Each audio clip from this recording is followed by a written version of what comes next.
Почтувани, добар ден, ги следите вестите на Канал 8. Откако помина законскиот рок за распишување на локалните избори, актуелните градоначалници и совети на општините ќе функционираат до крајот на својот мандат со довршување на започнатите проекти. Сепак, очекуваат политичките партии на државно ниво да најдат решение за состојбата во која ќе се најдат локалните самоуправи. Без оглед што мандатот на актуелните градоначалници и на советите на општините истекува на 22 март, тие не се откажуваат од досегашниот начин на функционирање на локалните самоуправи. Ке продолжат со исполнување на планираните задачи и започнатите проекти, без оглед што според постојните законски одредби ќе им истече важноста на функциите што ги извршуваат. Свесни се дека одложувањето на локалните избори може да предизвика проблеми во функционирањето на општините, но првиот човек на локалната власт во Кочани се надева дека на централно ниво ќе се најде соодветно решение за новонастанатата ситуација. Во контекст на овие случувања последни политички што се случуваат во Република Македонија, воопшто не ме загрижува како градоначалник, бидејќи имаме обврски да си ги доработиме оние проекти кои што се отпочнати, односно оние планирани активности кои што се во општините.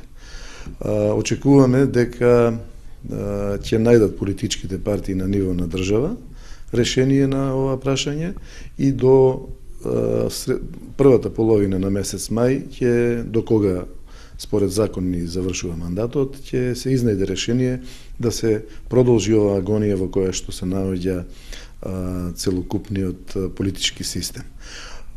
Сакам да порачам, значи од овде да се размислува со трезвени глави, да се размислува првенствено за граѓаните, заради тоа што и ние во општините, а и другите институции кои што се во државата, се заради граѓаните и потребно е да го чујат гласот на граѓаните. За сега непознато е дали ќе се пролонгираат локалните избори што требаше да се одржат во мај, или пак со ново законско решение ќе се скрати рокот од закажувањето до нивното одржување. Најголемиот проблем што може да се појави доколку не се најде соодветно решение е како натаму ќе функционираат локалните самоуправи, со оглед што ќе нема овластени органи кои ќе ги потпишуваат решенијата и другите документи што ги издаваат општините, а нема да можат да се носат и одлуки и слично. Во Кочани продолжуваат протестните собири како подршка на иницијативата за заедничка Македонија. По вообичаениот марш по улиците на градот, граѓаните се собраа во градскиот парк, каде им се обрати актерот Страшо Милошевски. Протестен собир во рамки на иницијативата за заедничка Македонија во Кочани се одржа и во вторникот попладне. Според претходно вообичаената програма, граѓаните прошетаа по централните улици до плоштадот, пошто со звуци на македонските револуционерни и патриотски песни се собраа во градскиот парк. Пред споменикот на Никола Карев беа повторени заложбите за задржување на унитарноста и сувереноста на Македонија, а на присутните им се обрати актерот Страшко Милошевски. Ништо нема да не поколеба во одбрана на нашата татковина Македонија и на незината црвена линија, испишана со крвта на нашите предци и со солзите на нивните семејства. Еве, дојдов овде во Кочани за да кажете и вие да не слушне светот, да не слушне Европа, да не слушне космос, да не слушне Господ на чист наш македонски јазик, јазик кој го разбирате, изборувате, јазик кој мора да го знаат сите кои сакаат да живеат во Македонија. Ако сакаат да имаат пасош и жителство, мора да го говорат македонскиот јазик. На собирот беше речено дека нема враќање назад од барањата за зачувување на државата, затоа што во спротивно таа ќе пропадне и ќе биде изгубена. На собраните граѓани рекоа дека ќе продолжат со протестните собири и маршеви и во наредните денови, се до публикувањето, односно отфрлањето на платформата на албанските партии.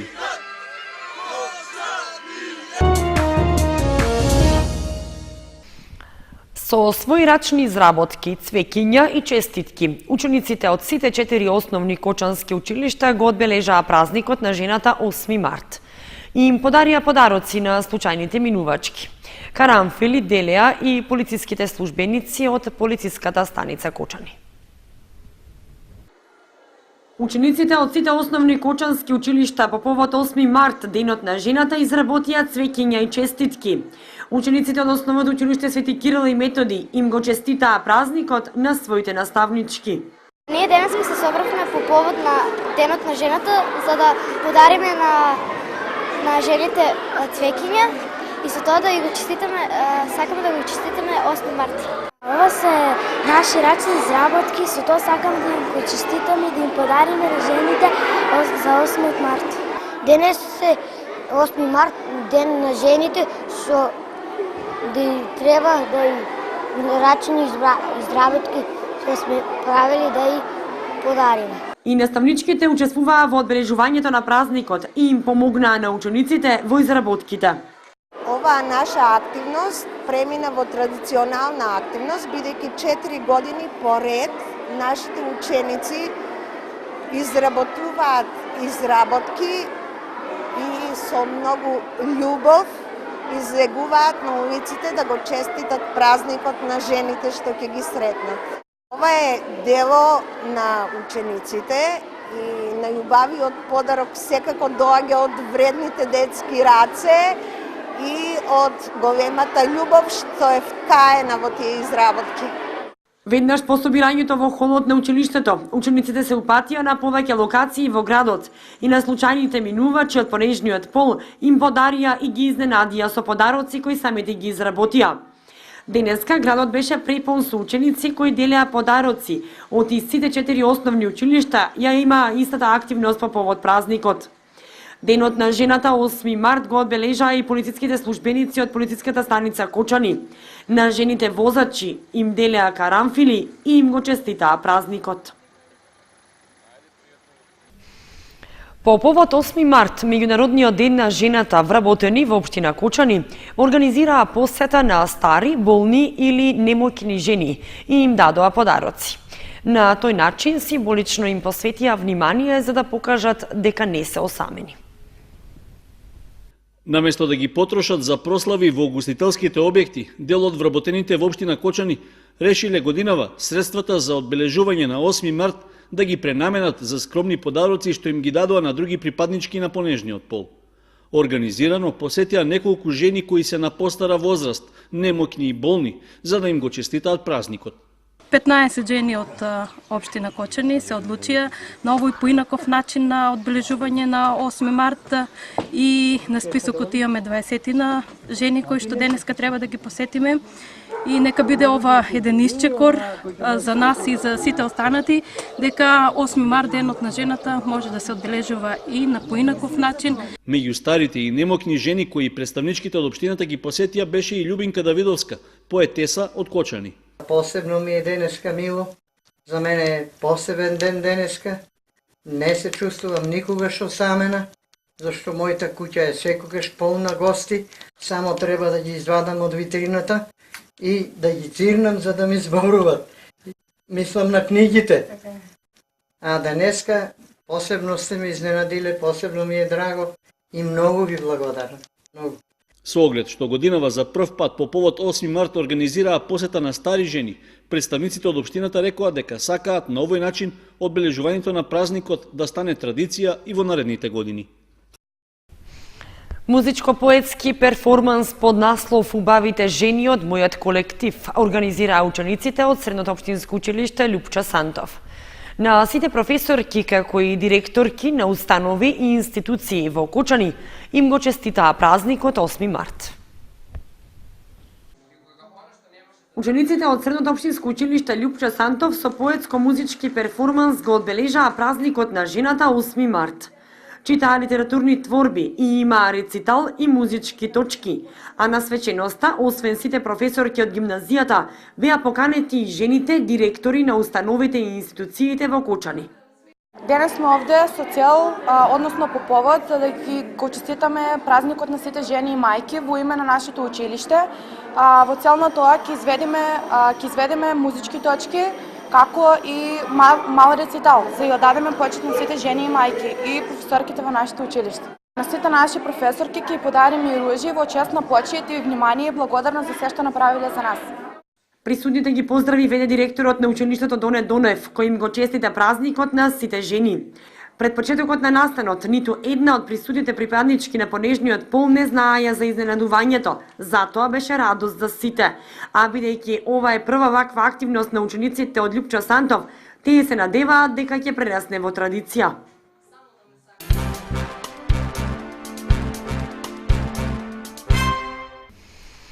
Ленче Стоименова, афористичар од Кочани, заедно со уште 19 жени афористичари од Македонија и Србија, создадоа книга во која се поместени околу 400 афоризми на различни теми. Насловот на книгата е Жена и афоризам и е прва ваква книга во светот создадена само од жени афористичари. Жена и афоризам е насловот на новата книга Афоризми на Ленче Стоименова, афористичар од Кочани, која што со уште 19 жени афористичари од Македонија и Србија заеднички ја создадоа. Темите на афоризмите кои што се содржани во книгата се различни. Нема тема да не е опфатена. Секоја од овие 20 авторчи кои рецензентот Александар Чотрич ги нарече принцези, имаат по 20, некаде над 400 афоризми содржи самата книга. Интересна е за читање, ја препорачувам на читателите. Вака, гледајќи ја корицата, ја секогаш едната буква име символизира на бојата или убавината која жените му ја даваат на овој живот и на овој свет. Има и понежни, има и малку потешки, има и сатира, бидејќи сатирата не е избежен дел од афоризмот, а таа има за задача некој да искритикува или да врати на прав колосек како веќе настрана. Од нашите истражувања не најдовме во светот да постои книга само од жени афористичарки. Не се надеваме, така е. Ова книга е прва и во светот. Карикатурите и смешните биографии за секоја од 20 авторки се изработка на Драгана Пашик, афористичар од Србија, а цртежите внатре се дело на Ленче Стоименова. Стоименова рече дека сите автори на книгата се надеваат дека истата ќе доживее заедничка промоција во Кочани и да можат барем дел од создавачите на книгата да дојдат и заеднички да ја промовираат. Книгата е пишувана на српски јазик, во тек е преводот на македонски и англиски. Инаку Стоименова во моментов работи на подготовка на уште 3 нови книги, од кои 2 се со афоризми и една поезија, но предност секогаш им дава на афоризмите. Успешна е хуманитарната акција што група средношколци од Кочани ја организираа за помош на Методи Митев. По повод 8 март, денот на жената, 2 дена беа поставени штандови во трговскиот центар во Кочани. По повод 8 март во трговскиот центар група средношколци од Кочани организираа уште една активност за помош на Методи Митев и со тоа ја покажаа својата хуманост. На поставени штандови во трговскиот центар продаваа мечиња, срциња и цвеќиња по повод денот на жената, со цел да му помогнат на Митев кој боледува од хередитарна параплегија и му се потребни средства за операција во Кина, за да може повторно да застане на нозе. Митев се заблагодари на сите граѓани кои несебично даруваа за него. Прво јавно сакам да и честитам празникот на сите жени, мајки, баби во град Кочани. Една голема благодарност што веќе 2 дена, вчера и денес, несебично ја покажуваат нивната хуманост и донираат за да можем да ги соберам потребните пари за операција. И така да пак ќе дадам еден апел да можат да сите кој колку може да донираат, да можем да ги соберам парите, да заминам на операција. До сега имам соберено 18.000 евра пари, значи ми фалат уште 10, па така да ќе ги замолам сите фирми, бизнисмени, граѓани на град Кочани и поширокот да донираат на телефонските броеви, на трансакцијската сметка, да го посетат штандо, да донираат колку можат, за да можем повторно да застанем на носи. Ви благодарам на сите. Инаку, освен на штандовите, сите хумани луѓе кои што сакаат да помогнат, можат да донираат на трансакцијската сметка во Тутунска банка и на телефонските броеви на VIP и T-Mobile.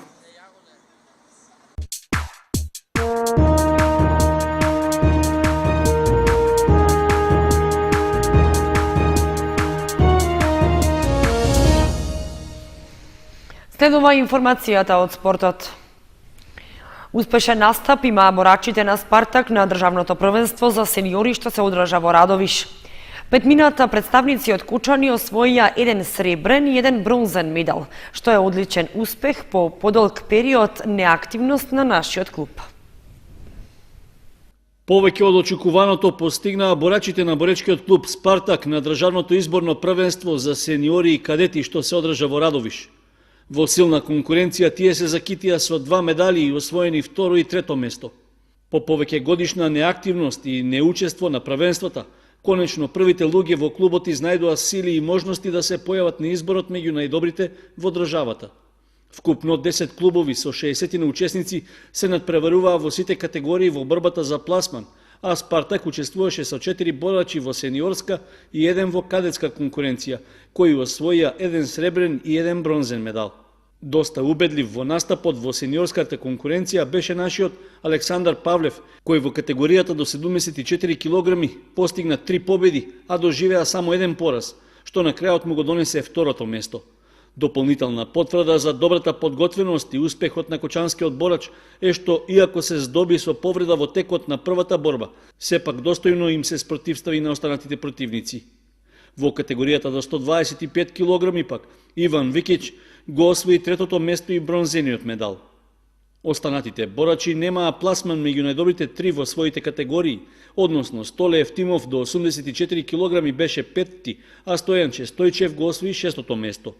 Младиот Христијан Ѓоргиевски пак го имаше својот прв официјален настап во кариерата. Ваквите резултати на борачите на Спартак можат да се сметаат за повеќе од успешни, а добро е и тоа што по подолг период повеќето од нив кои настапуваа за други клубови конечно се вратија во матичниот клуб.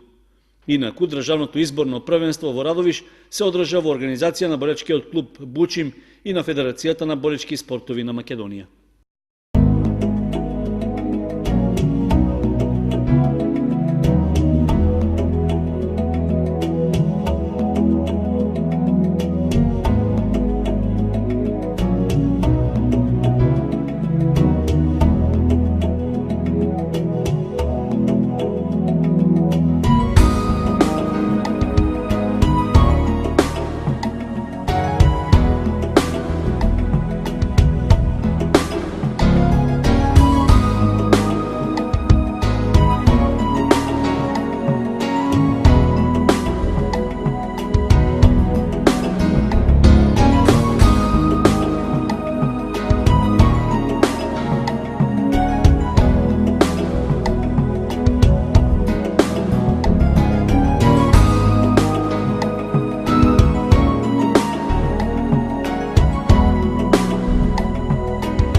Временската прогноза беше последната информација во вестите на Канал 8. Ви благодариме што бевте со нас.